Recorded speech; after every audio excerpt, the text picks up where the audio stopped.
11 noyabr kuni 2025 yilda soat 21:25 da Milliy TV kanalida namoyish etiladigan Tozalovchi serialining 92 qismi tomoshabinlarni yana bir bor sirli, hissiyotli va adolat izlagan olamga olib kiradi.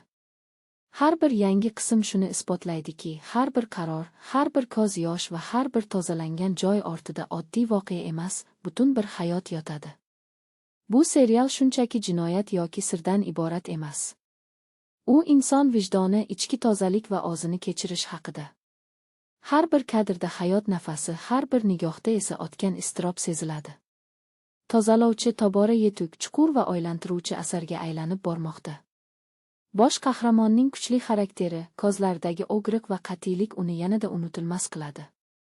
Ayniqsa 92 qismda ayolning ichki tozaligi, ruhiy kuchi yanada yorqin ko'rinadi.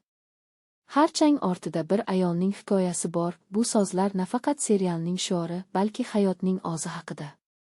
Chunki har bir iz, har bir chang zarrasi ortida yurakda yashiringan bir haqiqat yashaydi.